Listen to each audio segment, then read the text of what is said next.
Bienvenidos a la segunda unidad de la asignatura Nutrición Funcional. Bueno, como ustedes ya saben, esta es una asignatura que pertenece al quinto nivel del primer semestre de la carrera de nutrición. Bueno, vamos a abarcar hoy la primera parte de lo que sería la unidad 2, que corresponde a compuestos bioactivos. Sí, la unidad está clasificada en las siguientes subunidades, que son a los compuestos bioactivos de origen animal y vegetal, la clasificación y fuentes dietéticas, la biodisponibilidad y el papel en la salud. Cabe mencionar que todos estos ítems se van a mencionar de manera eh, rápida, por llamarlo así. ¿Por qué? Porque cada subtítulo o cada ítem merece una especial atención. Bueno, es sabido que los beneficios de un plan nutricional o cualquier estrategia que tomemos, ¿verdad? A nivel de alimentos, a nivel, digamos, de lo que tenga que ver con la nutrición, no solamente se limita a, digamos, al contenido de macronutrientes que contiene ese plan o esa dieta o esa estrategia, ¿sí? También tiene otras virtudes, como la de aportar otros factores de protección frente al estrés oxidativo y a la carcinogénesis, contenido especialmente en determinado tipo de alimentos. O sea que la nutrición no solamente se limita a, digamos, a incorporar a nuestro organismo solamente macronutrientes, sino también otros compuestos que tienen propiedades que son benéficas y positivas para la salud. Entonces, de allí nace el concepto de lo que son los ingredientes bioactivos, o más bien llamados compuestos bioactivos, ¿sí? ¿Qué son los compuestos bioactivos? Son componentes de los alimentos que influyen en la actividad celular y en los mecanismos fisiológicos, con algo muy importante e interesante, con efectos beneficiosos para la salud. O sea, son aquellos componentes de los alimentos que generan un efecto positivo en mi organismo. Entonces, ¿dónde encontramos estos compuestos o estos ingredientes? Ya en la primera unidad dimos cuál era el concepto de lo que es un alimento funcional, o quiénes eran considerados alimentos funcionales. Entonces, a modo de volver a ver esos conceptos, vamos a ver aquí que un alimento, sí, más un compuesto bioactivo o varios compuestos bioactivos de un determinado alimento, se lo clasifican como un alimento funcional. ¿Y qué es un alimento funcional? Es aquel que contiene un componente, este puede ser nutriente o no nutriente, con una actividad selectiva relacionada con una o varias funciones del organismo, con un efecto fisiológico añadido por encima de su valor nutricional, y cuyas acciones positivas justifican que pueda reivindicarse su carácter funcional, es decir, su carácter fisiológico o incluso saludable. Entonces, rememorando un poco lo que es un alimento funcional y hablando de manera más básica o más sencilla, podemos decir que un alimento funcional es aquel cuyo aporte trasciende más allá de lo que son los macronutrientes. O sea, tiene o posee ciertos compuestos que tienen ciertas actividades que están relacionadas con varias funciones del organismo, cuyo objetivo en realidad, o que está demostrado científicamente, es que produce un efecto benéfico o beneficioso para la salud.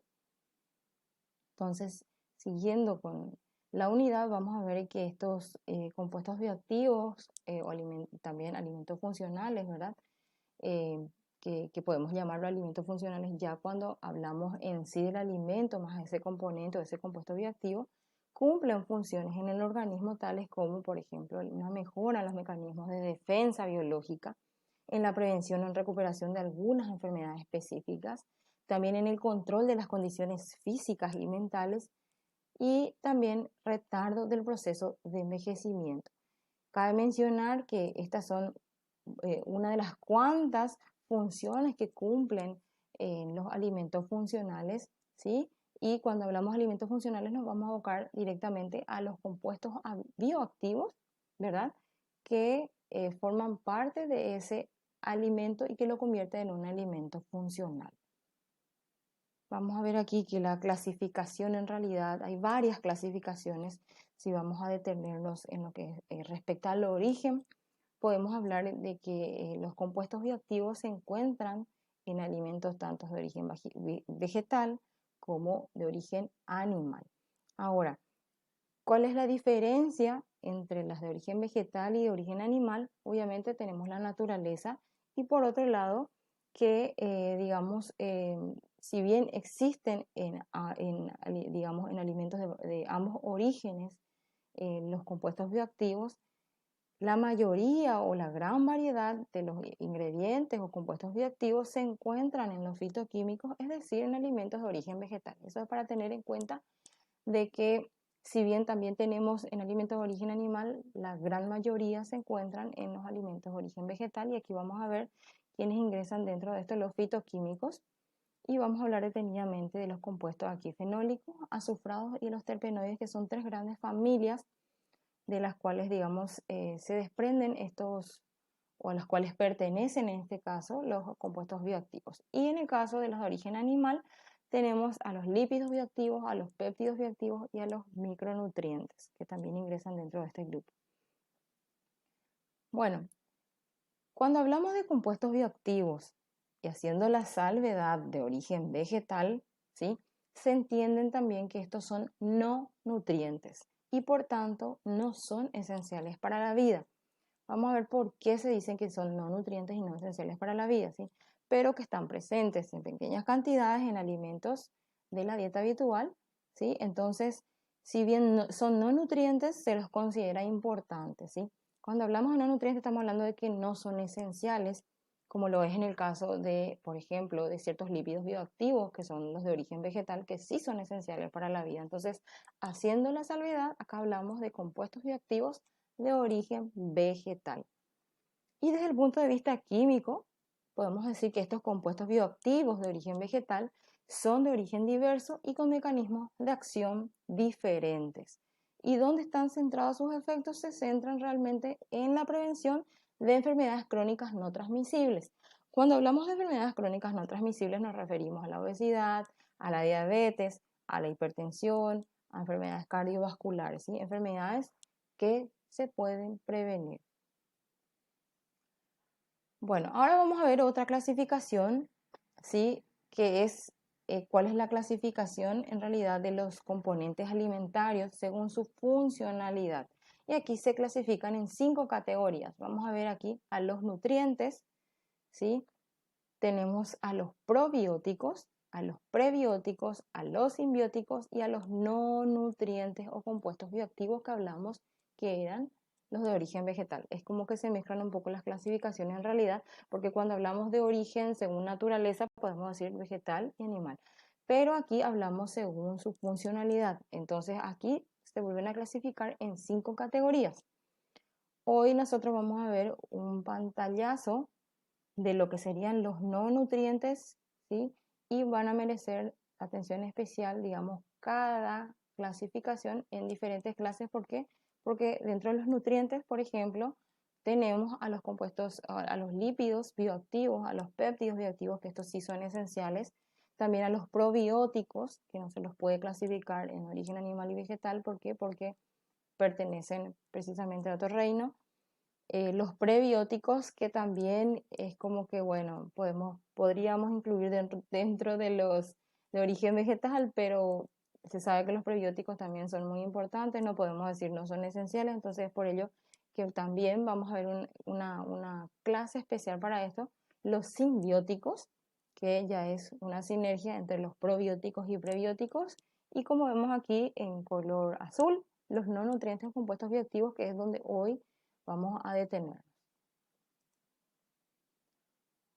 Bueno, para poder entender mejor y entrar en contexto otra vez de esa clasificación, vamos a hablar un poco de los nutrientes para entender quiénes ingresan dentro de los nutrientes. Tenemos aquí a los 3 principios inmediatos orgánicos. Tenemos las proteínas, en este caso a los polisacáridos y oligosacáridos, ¿sí?, y a los lípidos bioactivos. Dentro de los aminoácidos se hablan del triptófano, la glutamina, la arginina, la cisteína, que, digamos, son aminoácidos de mucha importancia biológica. ¿Por qué? Porque vamos a ver que están, digamos, involucrados en ciertos procesos muy importantes, ¿sí? También, en este caso, tenemos como fuente dietética de estas proteínas o de estos aminoácidos así a todo tipo de alimentos de origen animal, también vegetal, ¿verdad? tenemos al pollo, al pescado, a los quesos, huevos, legumbres, también fuentes proteicas, ¿sí? Como en el caso de la leche, también fuentes proteicas de origen vegetal como las leguminosas, la soja y el garbanzo. Dentro de los polisacáridos y oligosacáridos tenemos a la fibra dietética y a la fibra soluble. Y aquí tenemos, por ejemplo, a las leguminosas, las hortalizas, las frutas, los alimentos prebióticos y varios tipos de alimentos que, digamos, son componentes de fibra soluble. También a los lípidos bioactivos, y aquí le encontramos a los ácidos grasos omega 3, al ácido linoleico conjugado, también llamado CLA, donde vamos a ver las fuentes otra vez aquí de omega 3 para los pescados de mar, las nueces, la semilla de chía, sésamo, y en el caso del ácido linoleico conjugado tenemos a la carne de res y a, digamos, productos lácteos. Entonces, volviendo atrás, vamos a ver que quiénes eran los nutrientes, ¿sí? Tenemos acá a la clasificación dentro de, digamos, los que ingresan dentro de este grupo a las proteínas, polisacáridos y lípidos bioactivos. Siguiendo entonces con el grupo de nutrientes, porque tenemos ahí macro y micro, tenemos a los micronutrientes como el selenio, el hierro, el cobre, el zinc, el calcio, ¿sí? Que vamos a encontrarlos en alimentos de origen animal. Después tenemos a los tocoferoles, que aquí ingresa la vitamina E, en el caso de los aceites vegetales, cereales de grano entero, ¿sí? O otros vegetales también, y la vitamina C, que digamos su fuente es como más fácil de conocer, ¿verdad? ¿Por qué? Porque son los más, digamos, conocidos, en el caso de los cítricos, kiwi, brócoli y espárragos.